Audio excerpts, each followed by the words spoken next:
ಸ್ನೇಹಿತರೆ, ಮೀಡಿಯಾ ಮಾಸ್ಟರ್ಸ್ಗೆ ಸ್ವಾಗತ, ಸುಸ್ವಾಗತ. ಗೆಳೆಯರೆ, ಒಂದು ಸ್ವದೇಶಿ ಯುದ್ಧ ವಿಮಾನವನ್ನು ಮಾಡ್ಕೋಬೇಕು ಅನ್ನೋದು ಭಾರತದ ಕನಸಾಗಿತ್ತು. ನಮಗೆ ಇಂಜನ್ ಸಮೇತ ಎಲ್ಲವನ್ನೂ ನಾವೇ ಮಾಡ್ಕೊಳ್ಳೋದಕ್ಕೆ ಸಾಧ್ಯ ಆಗಲಿಲ್ಲ. ಆದರೂ ಅಮೆರಿಕಾದಿಂದ ಇಂಜನ್ ತರಿಸ್ಕೊಂಡು ಮಿಕ್ಕಿದ್ದನ್ನೆಲ್ಲ ನಾವಿಲ್ಲೇ ಮಾಡಿಕೊಂಡು ಒಂದು ತೇಜಸ್ ಅನ್ನೋ ಯುದ್ಧ ವಿಮಾನವನ್ನು ತಯಾರು ಮಾಡ್ಕೊಳ್ಳೋದ್ರಲ್ಲಿ ಯಶಸ್ವಿ ಆದ್ವಿ ಅಂತ ಅಂದುಕೋತಿರೋ ಹೊತ್ತಿಗೆ ತೇಜಸ್ಸಲ್ಲಿ ಸಮಸ್ಯೆಗಳು ಕಾಣಿಸ್ಕೊಳ್ತಾ ಇವೆ.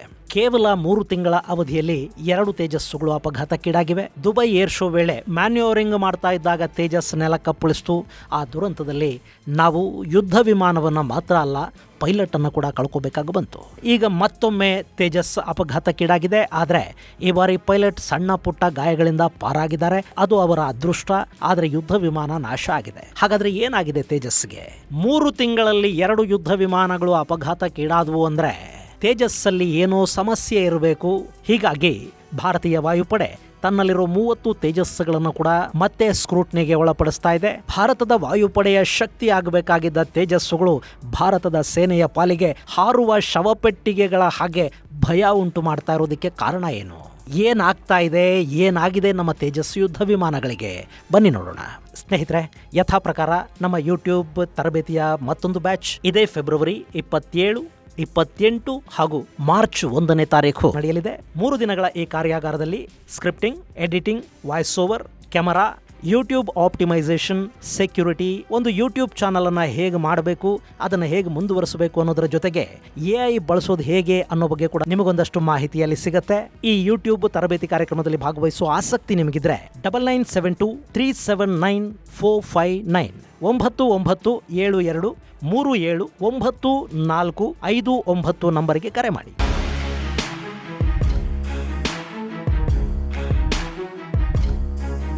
ಗೆಳೆಯರೆ, ಅದು 2024ರ ಮಾರ್ಚ್ 12 ರಾಜಸ್ಥಾನದ ಜೈಸಲ್ಮೇರಲ್ಲಿ 18ನೇ ಸ್ಕ್ವಾಡ್ರನ್ಗೆ ಸೇರಿದ ತೇಜಸ್ ಯುದ್ಧ ವಿಮಾನ ಅಪಘಾತಕ್ಕೆ ತುತ್ತಾಯಿತು. ಅವತ್ತು ಪೈಲಟ್ ಟ್ರೈನಿಂಗ್ ನಡೀತಾ ಇತ್ತು. ಆ ಟ್ರೈನಿಂಗ್ಗೆ ಬಳಸಲಾಗಿದ್ದ ವಿಮಾನ ಧರೆಗಪ್ಪಳಿಸ್ತು. ಅದರಲ್ಲಿದ್ದ ಪೈಲಟ್ಗಳು ಎಜೆಕ್ಟ್ ಆದರೂ ಯಾವ ಸಾವು ನೋವು ಸಂಭವಿಸಲಿಲ್ಲ. ಆದರೆ ಅಪಘಾತಕ್ಕೆ ಕಾರಣ ಏನು ಅನ್ನೋದನ್ನ ತಿಳ್ಕೋಬೇಕಾಗಿತ್ತು. ಹೀಗಾಗಿ ಅಲ್ಲೊಂದು ಸಮಿತಿಯನ್ನ ರಚನೆ ಮಾಡಲಾಯಿತು. ಆ ಸಮಿತಿ ತೇಜಸ್ ಯುದ್ಧ ವಿಮಾನದ ಆಯಿಲ್ ಪಂಪ್ ಫೇಲ್ಯೂರ್ನಿಂದ ಇಂಜಿನ್ ಸೀಸ್ ಆಯಿತು, ಹೀಗಾಗಿ ಅಪಘಾತ ಸಂಭವಿಸಿತು ಅನ್ನೋ ವರದಿಯನ್ನು ಕೊಡ್ತು. ಅದು ತೇಜಸ್ ಯುದ್ಧ ವಿಮಾನದ ಮೊಟ್ಟ ಮೊದಲ ಅಪಘಾತ. ಅದಾದ ನಂತರ ತೇಜಸ್ ಮತ್ತೊಮ್ಮೆ ಅಪಘಾತಕ್ಕೆ ತುತ್ತಾಗಿದ್ದು 2025ರ ನವೆಂಬರ್ 21ನೇ ತಾರೀಕು. ಅವತ್ತು ದುಬೈಯಲ್ಲಿ ನಡೀತಿದ್ದ ಏರ್ ಶೋಲಿ ಭಾಗವಹಿಸಿದ್ದ ತೇಜಸ್ ಯುದ್ಧ ವಿಮಾನ ಅಲ್ಲಿನ ಅಲ್ ಮಗ್ದೂಮ್ ಇಂಟರ್ನ್ಯಾಷನಲ್ ಏರ್ಪೋರ್ಟ್ ಅಲ್ಲಿ ತನ್ನ ಶಕ್ತಿ ಸಾಮರ್ಥ್ಯವನ್ನು ಪ್ರದರ್ಶಿಸ್ತಾ ಇತ್ತು. ಪೈಲಟ್ ವಿಂಗ್ ಕಮಾಂಡರ್ ನಮಾನ್ಶ್ ಸ್ಯಾಲ್ ಆ ವಿಮಾನವನ್ನು ಚಲಾಯಿಸ್ತಾ ಇದ್ರು. ಅಲ್ಲಿ ತೇಜಸ್ ಅತ್ಯುತ್ತಮ ಪ್ರದರ್ಶನವನ್ನು ಕೊಡ್ತಾ ಇತ್ತು. ಈ ವೇಳೆ ನಮಾನ್ಶ್ ತೇಜಸ್ಸನ್ನ ಮ್ಯಾನೋರಿಂಗ್ ಮಾಡೋದಕ್ಕೆ ಮುಂದಾದರೂ ಅಲ್ಲಿ ಮೇಲಕ್ಕೆ ಹಾರಿದ ವಿಮಾನ ಉಲ್ಟಾ ತಿರುಗುತ್ತೆ. ಆ ಬಳಿಕ ಅದು ನೆಲದ ಕಡೆಗೆ ಮುಖ ಮಾಡುತ್ತೆ. ಅಲ್ಲಿ ನೆಲದವರೆಗೆ ಬಂದ ವಿಮಾನ ಮತ್ತೆ ರೊಟೇಟ್ ಆಗಿ ಮೇಲಕ್ಕೆ ಚಿಮ್ಮಬೇಕಿತ್ತು. ಆದರೆ ಅಲ್ಲಿ ವಿಮಾನ ಆ್ಯಂಟಿ ಗ್ರಾವಿಟೇಷನಲ್ ಫೋರ್ಸನ್ನು ಹೆಚ್ಚು ಮಾಡಿಕೊಂಡು ಮೇಲಕ್ಕೆ ಹಾರಬೇಕಿತ್ತು. ಆದರೆ ಆ ಕೆಲಸ ಮಾಡೋದರಲ್ಲಿ ವಿಮಾನದ ಎಂಜಿನ್ ವಿಫಲ ಆಯಿತು. ಹೀಗಾಗಿ ಆ ವಿಮಾನ ಮೇಲಕ್ಕೆ ಚಿಮ್ಮೋದು ತಡವಾಗಿ ಅದು ನೆಲದ ಕಡೆಗೆ ಎಳೆಯಲ್ಪಡ್ತು, ನೆಲಕ್ಕೆ ಅಪ್ಪಳಿಸ್ತು. ಇದು ತೇಜಸ್ ವಿಮಾನದ 2ನೇ ಅಪಘಾತ. ಇದಾದ ನಂತರ ತೇಜಸ್ನ 3ನೇ ಅಪಘಾತ ನಡೆದಿರೋದು ಫೆಬ್ರವರಿ 7ನೇ ತಾರೀಕು. ಗೆಳೆಯರೆ, ಈ ವಿಷಯ ತುಂಬಾ ತಡವಾಗಿ ಹೊರಗೆ ಬರ್ತಾ ಇದೆ. ರನ್ವೇಲಿ ಸರಿಯಾದ ಜಾಗದಲ್ಲಿ ಯುದ್ಧ ವಿಮಾನ ನಿಲ್ಲದೆ ಅದು ಅಪಘಾತಕ್ಕೀಡಾಗಿದೆ. ಅದೃಷ್ಟವಶಾತ್ತು ಅಲ್ಲಿ ಪೈಲಟ್ ತೇಜಸ್ನಿಂದ ಎಜೆಕ್ಟ್ ಆಗಿದ್ದಾರೆ. ಅವರಿಗೆ ಸಣ್ಣ ಪುಟ್ಟ ಗಾಯಗಳಾಗಿವೆ. ವಿಮಾನ ಮಾತ್ರ ಭಾಗಶಃ ನಾಶ ಆಗಿದೆ. ಇನ್ನು ಈ ವಿಮಾನ ದುರಂತಕ್ಕೆ ಕಾರಣ ಆಗಿರೋದು ಬ್ರೇಕ್ ಫೇಲ್ಯೂರ್ ಅಂತ ಹೇಳ್ತಾ ಇದ್ದಾರೆ. ಇದು ರನ್ವೇಯಲ್ಲಿ ವಿಮಾನ ನಿಲ್ಲದ ಹಾಗೆ ಮಾಡ್ತು. ವಿಮಾನ ಕಂದಕಕ್ಕೆ ಉರುಳಿ ಬಿತ್ತು. ಆ ಮೂಲಕ ಕೇವಲ 3 ತಿಂಗಳಲ್ಲಿ 2ನೇ ತೇಜಸ್ ಯುದ್ಧ ವಿಮಾನ ಅಪಘಾತಕ್ಕೀಡಾದಂತಾಯಿತು. ಇದು ಭಾರತೀಯ ವಾಯುಪಡೆಯನ್ನ ಕಂಗೆಡಿಸ್ತಾ ಇದೆ. ಸದ್ಯಕ್ಕೆ ಭಾರತೀಯ ವಾಯುಪಡೆ ತನ್ನಲ್ಲಿನ 30 ತೇಜಸ್ ಯುದ್ಧ ವಿಮಾನಗಳನ್ನ ಬಳಸದೇ ಇರುವುದಕ್ಕೆ ನಿರ್ಧಾರ ಮಾಡಿದೆ. ಹಾಗೂ ಈ ತೇಜಸ್ಗಳ ಬಗ್ಗೆ ಸಂಪೂರ್ಣ ತನಿಖೆಗೆ ಕೂಡ ಭಾರತೀಯ ವಾಯುಪಡೆ ಆದೇಶವನ್ನು ಕೊಟ್ಟಿದೆ. ಇಲ್ಲಿ 3ನೇ ಏರ್ಕ್ರಾಫ್ಟ್ ಅಪಘಾತ ಅನ್ನೋದು ವಾಯುಪಡೆಗೆ ದೊಡ್ಡ ಹಿನ್ನಡೆ. ಯಾಕೆಂದ್ರೆ ತೇಜಸ್ಸಲ್ಲಿ ಈ ರೀತಿಯ ಟೆಕ್ನಿಕಲ್ ಇಶ್ಯೂಗಳು ಹೆಚ್ಚಾದ್ರೆ ಅದು ವಾಯುಪಡೆಯ ಪೈಲಟ್ಗಳ ಪ್ರಾಣಕ್ಕೆ ಸಂಚಕಾರವನ್ನು ತರುತ್ತೆ. ಹೀಗಾಗಿನೇ ಇದರಲ್ಲಿನ ಸಂಪೂರ್ಣ ಟೆಕ್ನಿಕಲ್ ಸಮಸ್ಯೆಗಳನ್ನು ಗುರುತಿಸಿ ಅವುಗಳನ್ನು ಸರಿಪಡಿಸಿದ ನಂತರವೇ ತೇಜಸ್ಸನ್ನ ಆಕ್ಟಿವ್ ಮಾಡೋ ನಿರ್ಧಾರಕ್ಕೆ ವಾಯುಪಡೆ ಬಂದಿದೆ.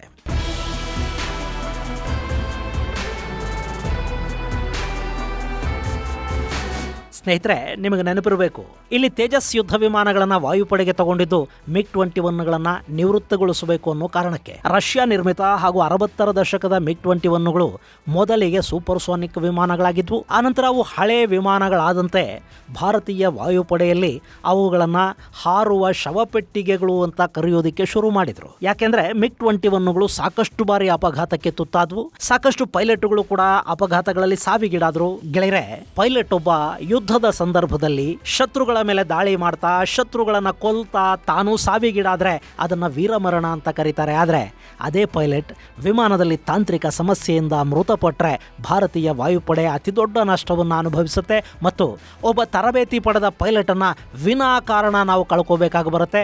ಇದು MiG-21ಗಳ ವಿಷಯದಲ್ಲಿ ಹೆಚ್ಚಾಗ್ತಾ ಹೋಗ್ತಾ ಇತ್ತು. ಹಾಗಾಗಿನೇ ಏನಾದರೂ ಮಾಡಿ MiGಗಳನ್ನ ವಾಯುಪಡೆಯಿಂದ ನಿವೃತ್ತಗೊಳಿಸಿ ಅವುಗಳ ಜಾಗಕ್ಕೆ ಹೊಸ ಯುದ್ಧ ವಿಮಾನಗಳನ್ನ ತರಬೇಕು ಅಂತ ಯೋಚಿಸಿದಾಗ ನಮ್ಮ ಕಣ್ಣಿಗೆ ಕಾಣಿಸಿದ್ದು ಈ ತೇಜಸ್ ಯುದ್ಧ ವಿಮಾನಗಳು. ಸ್ನೇಹಿತರೆ, ಇಲ್ಲಿವರೆಗೆ 482 MiG-21 ಯುದ್ಧ ವಿಮಾನಗಳು ಅಪಘಾತಕ್ಕೀಡಾಗಿವೆ. 171 ಜನ ಪೈಲಟ್ಗಳು ಆ ಅಪಘಾತದಲ್ಲಿ ಪ್ರಾಣ ಕಳ್ಕೊಂಡಿದ್ದಾರೆ. ಹೀಗಾಗಿನೇ ಆ MiG-21 ಯುದ್ಧ ವಿಮಾನಗಳನ್ನ ನಿವೃತ್ತಗೊಳಿಸಿ ಅವುಗಳ ಜಾಗಕ್ಕೆ ಮತ್ತೊಂದು ಬಲಿಷ್ಠ ಯುದ್ಧ ವಿಮಾನವನ್ನ ತರಬೇಕು ಅಂತ ಯೋಚಿಸ್ತಾ ಇದ್ದಾಗ ನಮ್ಮ ಕಣ್ಣಿಗೆ ಕಾಣಿಸಿದ್ದು ತೇಜಸ್ ಯುದ್ಧ ವಿಮಾನ. 80ರ ದಶಕದಲ್ಲಿ ಭಾರತ ತನ್ನದೇ ಆದ ಯುದ್ಧ ವಿಮಾನ ತೇಜಸ್ ಅನ್ನ ತಯಾರು ಮಾಡಿಕೊಳ್ಳೋದಕ್ಕೆ ಪ್ರಯತ್ನಗಳನ್ನ ಆರಂಭ ಮಾಡಿತು. 2001ರಲ್ಲಿ ಅದರ ಪ್ರೊಡಕ್ಷನ್ ಶುರು ಆಯಿತು. ಆನಂತರ ಎಲ್ಲ ರೀತಿಯ ಪರೀಕ್ಷೆಗಳನ್ನು ಮಾಡಿ 2006ರಲ್ಲಿ ಈ ಯುದ್ಧ ವಿಮಾನವನ್ನ ಸೇನೆಗೆ ಸೇರ್ಪಡೆ ಮಾಡಿಕೊಳ್ಳಬಹುದು ಅನ್ನೋ ಸರ್ಟಿಫಿಕೇಟ್ ಅನ್ನು ಕೊಡಲಾಯಿತು. 2013ರಲ್ಲಿ ತೇಜಸ್ ಯುದ್ಧ ವಿಮಾನಕ್ಕೆ ಆಪರೇಷನಲ್ ಕ್ಲಿಯರೆನ್ಸ್ ಸಿಕ್ತು.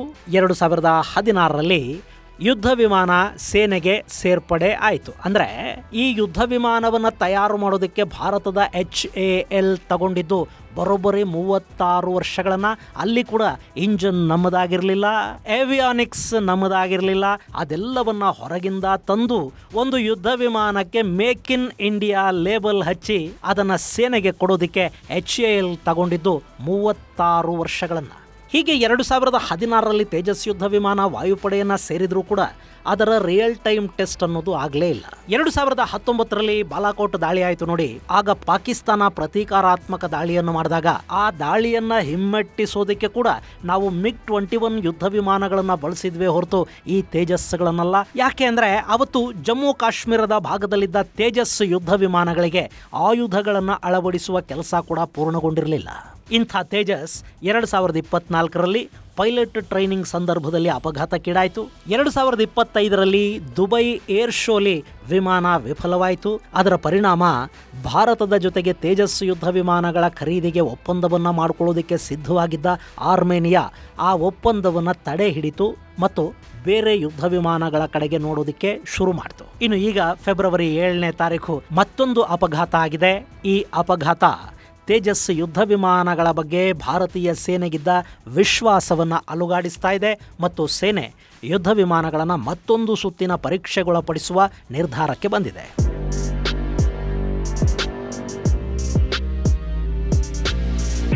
ಗೆಳೆಯರೆ, ಇತ್ತೀಚೆಗೆ ನಾನು ಈ ತೇಜಸ್ ಯುದ್ಧ ವಿಮಾನಗಳ ಬಗ್ಗೆ ಒಂದು ವಿಡಿಯೋ ಮಾಡಿದ್ದೆ. HAL ಅಲ್ಲಿ ರೆಡಿಯಾಗಿ ನಿಂತಿರುವ ತೇಜಸ್ಗಳಿಗೆ ಕ್ಲಿಯರೆನ್ಸ್ ಸಿಗ್ತಾ ಇಲ್ಲ ಅನ್ನೋ ಮಾತನ್ನು ಹೇಳಿದ್ದೆ. ಅಂದರೆ ಭಾರತೀಯ ವಾಯುಪಡೆಗೆ ತನಗೆ ಅಗತ್ಯವಾಗಿ ಬೇಕಾಗಿರುವ ಎಲ್ಲ ಸೌಕರ್ಯಗಳನ್ನು ಕೂಡ ಯುದ್ಧ ವಿಮಾನದಲ್ಲಿ ಅಳವಡಿಸಲಾಗಿದೆಯಾ, ಆ ಯುದ್ಧ ವಿಮಾನ ಹಾರೋದಕ್ಕೆ ಶತ್ರುಗಳ ಮೇಲೆ ದಾಳಿ ಮಾಡೋದಕ್ಕೆ ಸಮರ್ಥವಾಗಿದೆಯಾ ಅನ್ನೋ ಪರೀಕ್ಷೆಗಳನ್ನು ಮಾಡಿ ವಾಯುಪಡೆ ಕ್ಲಿಯರೆನ್ಸ್ ಅನ್ನು ಕೊಡಬೇಕು. ಆದರೆ ತೇಜಸ್ ವಿಷಯದಲ್ಲಿ ಆ ಕ್ಲಿಯರೆನ್ಸ್ ಲೇಟ್ ಆಗ್ತಾ ಇತ್ತು. ಅದಕ್ಕೆ ಕಾರಣ ತೇಜಸ್ಗಳ ಕಾರ್ಯಕ್ಷಮತೆಯ ಬಗ್ಗೆ ವಾಯುಪಡೆಗಿದ್ದ ಅನುಮಾನ. ಈಗಂತೂ ಅದು ಇನ್ನಷ್ಟು ಹೆಚ್ಚಾಗಿದೆ. ತೇಜಸ್ ಸ್ಕ್ವಾಡ್ರನ್ ಅನ್ನೇ ಮತ್ತೊಮ್ಮೆ ಪರೀಕ್ಷೆಗೆ ಈಡು ಮಾಡುವ ನಿರ್ಧಾರವನ್ನ ವಾಯುಪಡೆ ತಗೊಳ್ತಾ ಇದೆ. ಗೆಳೆಯರೆ, ಇಲ್ಲಿ ವಾಯುಪಡೆಯ ತಪ್ಪೇನಿಲ್ಲ. ಯಾಕೆಂದ್ರೆ ವಾಯುಪಡೆಗೆ ಯುದ್ಧ ವಿಮಾನಗಳು ಎಷ್ಟು ಮುಖ್ಯನೋ ಅಷ್ಟೇ ಪೈಲಟ್ಗಳ ಪ್ರಾಣ ಕೂಡ ಮುಖ್ಯ. ಭಾರತೀಯ ವಾಯುಪಡೆಯ ಪೈಲಟ್ಗಳ ಟ್ರೈನಿಂಗ್ಗೆ ಸಾಕಷ್ಟು ಹಣ ಖರ್ಚಾಗತ್ತೆ ಹಾಗೂ ಅವರನ್ನ ದೇಶದ ಆಸ್ತಿಯನ್ನಾಗಿ ನೋಡಲಾಗತ್ತೆ. ಒಬ್ಬ ಪೈಲಟ್ ಪ್ರಾಣ ಒಂದು ಯುದ್ಧ ವಿಮಾನಕ್ಕಿಂತಲೂ ಹೆಚ್ಚು ಅಂತ ನಾವು ಭಾವಿಸ್ತೀವಿ. ಯುದ್ಧ ವಿಮಾನ ಹೋದ್ರೆ ಹೋಗುತ್ತೆ, ಆದ್ರೆ ತರಬೇತಿ ಪಡೆದ ಪೈಲಟ್ನ ಪ್ರಾಣ ಯಾವುದೇ ಕಾರಣಕ್ಕೂ ಹೋಗಬಾರದು. ಹೀಗಾಗಿ ಪೈಲಟ್ಗಳ ಸೇಫ್ಟಿ ಅನ್ನೋದು ವಾಯುಪಡೆಗೆ ಮತ್ತು ಈ ದೇಶಕ್ಕೆ ಕೂಡ ತುಂಬಾನೇ ಮುಖ್ಯ. ಇಲ್ಲಿ ತೇಜಸ್ ಈ ರೀತಿಯ ಆಕ್ಸಿಡೆಂಟ್ಗಳಿಗೆ ತುತ್ತಾಗ್ತಾ ಇರೋದನ್ನ ನೋಡಿದರೆ ಆ ಯುದ್ಧ ವಿಮಾನಗಳು ಸುರಕ್ಷಿತ ಮತ್ತು ಸಮರ್ಥ ಅಲ್ಲ ಅನ್ನೋ ಭಾವನೆ ವಾಯುಪಡೆಗೆ ಬರ್ತಾ ಇರೋ ಹಾಗಿದೆ. ಸೊ ಈಗಿರೋ ಯುದ್ಧ ವಿಮಾನಗಳು ಹಾಗೂ ಭಾರತೀಯ ವಾಯುಪಡೆಯನ್ನು ಸೇರೋದಕ್ಕೆ ಸಿದ್ಧ ಆಗಿರೋ ತೇಜಸ್ ಯುದ್ಧ ವಿಮಾನಗಳನ್ನು ಕೂಡ ಮತ್ತೊಮ್ಮೆ ಪರೀಕ್ಷೆಗೆ ಒಳಪಡಿಸುವ ನಿರ್ಧಾರವನ್ನು ಮಾಡಲಾಗಿದೆ. ಇನ್ನು ವಾಯುಪಡೆಯ ಈ ನಿರ್ಧಾರ HALನ ಪಾಲಿಗೆ ಖಂಡಿತ ಒಂದು ಅಗ್ನಿ ಪರೀಕ್ಷೆ ಆಗೋ ಸಾಧ್ಯತೆ ಇದೆ. ಈಗಾಗಲೇ 5ನೇ ತಲೆಮಾರಿನ ಯುದ್ಧ ವಿಮಾನಗಳ ತಯಾರಿಕೆಯಲ್ಲಿ ADA HAL ಅನ್ನ ಹೊರಗಿಡುವ ನಿರ್ಧಾರವನ್ನು ಮಾಡಿದೆ. ಅವರು ಪ್ರೈವೇಟ್ ಕಂಪನಿಗಳ ಜೊತೆ ಸೇರಿ ಯುದ್ಧ ವಿಮಾನವನ್ನ ಸಿದ್ಧಪಡಿಸೋದಕ್ಕೆ ಮುಂದಾಗ್ತಾ ಇದ್ದಾರೆ. ಇನ್ನು ಈಗ ಭಾರತೀಯ ವಾಯುಪಡೆಯ ತನಿಖೆಯಲ್ಲಿ ಏನಾದರೂ HAL ನಿರ್ಮಿತ ತೇಜಸ್ಗಳಲ್ಲಿ ಸಮಸ್ಯೆ ಕಂಡುಬಂದು ಆ ಪ್ರಾಜೆಕ್ಟ್ ಕೂಡ ನಿಂತು ಹೋದರೆ HAL ಈ ದೇಶದ ಅತಿದೊಡ್ಡ ರಕ್ಷಣಾ ಡೀಲ್ನಿಂದ ಹೊರಗೆ ಉಳಿಬೇಕಾಗಿ ಬರುತ್ತೆ. HAL ಅನ್ನೋದು ಕರ್ನಾಟಕದ ಹೆಮ್ಮೆ, ಅದನ್ನು ನಾವು ಯಾವತ್ತಿಗೂ ಒಪ್ಪಲೇಬೇಕು. ಆದರೆ ಅಲ್ಲಿನ ಸಿಬ್ಬಂದಿಯ ಬೇಜವಾಬ್ದಾರಿ ಮತ್ತು ಕಾರ್ಯದಕ್ಷತೆಯ ಕೊರತೆಯಿಂದಾಗಿ ದೇಶದ ರಕ್ಷಣೆಯ ವಿಷಯದಲ್ಲಿ ರಾಜಿ ಮಾಡಿಕೊಳ್ಳೋದಕ್ಕೆ ಸಾಧ್ಯ ಆಗೋದಿಲ್ಲ.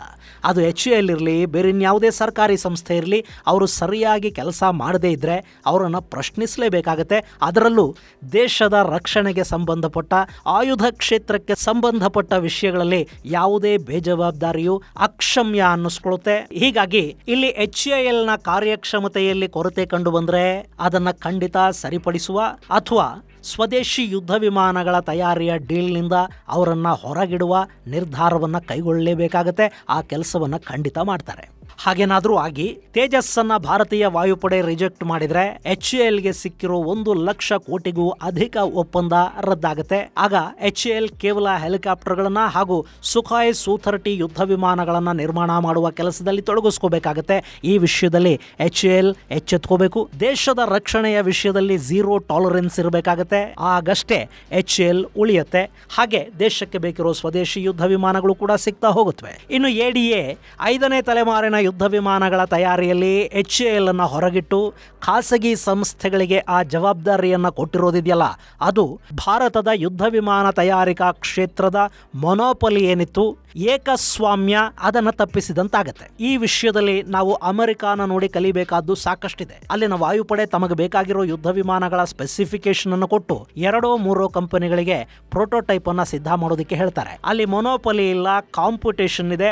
3-4 ಸಂಸ್ಥೆಗಳನ್ನ ಕರೀತಾರೆ, ನಮಗಿದೆಲ್ಲ ಬೇಕು ಅಂತ ಹೇಳ್ತಾರೆ, ಪ್ರೋಟೋಟೈಪ್ ಅನ್ನ ಸಿದ್ಧ ಮಾಡಿಕೊಡಿ ಅಂತ ಅವರಿಗೆ ಹೇಳಲಾಗುತ್ತೆ. ಅದಕ್ಕೆ ಬೇಕಾದ ಹಣವನ್ನು ಕೂಡ ಅಲ್ಲಿನ ಸರ್ಕಾರ ಕೊಡುತ್ತೆ. ಆ ಆದೇಶವನ್ನು ಪಡ್ಕೊಂಡ ಕಂಪನಿಗಳು ಪ್ರೋಟೋಟೈಪ್ ಅನ್ನು ಸಿದ್ಧಪಡಿಸಿ ಅವುಗಳನ್ನು ಪರೀಕ್ಷೆಗೊಳಪಡಿಸುತ್ತವೆ. ಆ ಬಳಿಕ ವಾಯುಪಡೆ ಯಾವುದನ್ನ ಸೆಲೆಕ್ಟ್ ಮಾಡುತ್ತೋ ಆ ಕಂಪನಿಗೆ ಯುದ್ಧ ವಿಮಾನಗಳನ್ನು ತಯಾರು ಮಾಡುವ ಆರ್ಡರ್ ಸಿಗುತ್ತೆ. ನಾವಿದನ್ನ ಜಗತ್ತಿನ ಬಲಿಷ್ಠ ಹಾಗೂ ಸ್ಟೆಲ್ತ್ ಯುದ್ಧ ವಿಮಾನ ಅಂತ ಗುರುತಿಸಿಕೊಳ್ಳುವ F-35 ವಿಷಯದಲ್ಲಿ ಕೂಡ ನೋಡಬಹುದು. ಅವರು ಲಾಕ್ಹೀಡ್ ಮಾರ್ಟಿನ್ ಹಾಗೂ ಬೋಯಿಂಗ್ ಎರಡೂ ಕಂಪನಿಗಳಿಗೆ ಯುದ್ಧ ವಿಮಾನ ನಿರ್ಮಾಣಕ್ಕೆ ಆದೇಶವನ್ನು ಕೊಟ್ಟರು.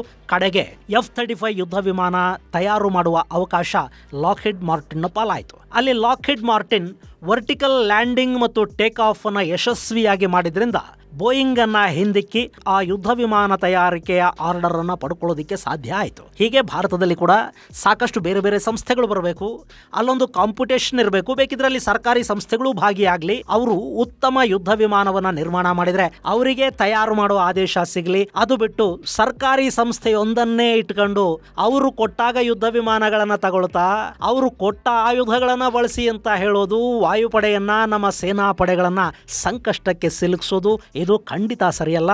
ಹೀಗಾಗಿ ಭಾರತದಲ್ಲಿ ಕೂಡ ಖಾಸಗಿ ಕಂಪನಿಗಳು ಹೆಚ್ಚಾಗ್ಲಿ, ಸರ್ಕಾರಿ ಕಂಪನಿ ಮತ್ತು ಖಾಸಗಿ ಕಂಪನಿಗಳ ನಡುವೆ ಸ್ಪರ್ಧೆ ಉಂಟಾಗ್ಲಿ. ಯಾರು ಅತ್ಯುತ್ತಮ ಆಯುಧಗಳನ್ನ ಕೊಡೋದಕ್ಕೆ ಸಾಧ್ಯ ಆಗುತ್ತೋ ಅವರಿಂದ ಸೇನೆಗೆ, ವಾಯುಪಡೆಗೆ, ನೌಕಾಪಡೆಗಳಿಗೆ ಆಯುಧಗಳನ್ನ ಖರೀದಿ ಮಾಡೋ ವ್ಯವಸ್ಥೆ ಜಾರಿಯಾಗಲಿ. ಇದು ಗೆಳೆಯರೆ 3ನೇ ತೇಜಸ್ ಅಪಘಾತ ಮತ್ತು ಅದರಿಂದ HAL ಮೇಲೆ ಆಗುವ ಪರಿಣಾಮಗಳ ಕುರಿತಾದ ಒಂದಷ್ಟು ಮಾಹಿತಿ. ಮುಂದಿನ ಸಂಚಿಕೆಯಲ್ಲಿ ಮತ್ತಷ್ಟು ವಿಶೇಷಗಳ ಜೊತೆ ಮತ್ತೆ ಭೇಟಿಯಾಗೋಣ. ಅಲ್ಲಿವರೆಗೆ ಜೈ ಹಿಂದ್, ಜೈ ಕರ್ನಾಟಕ.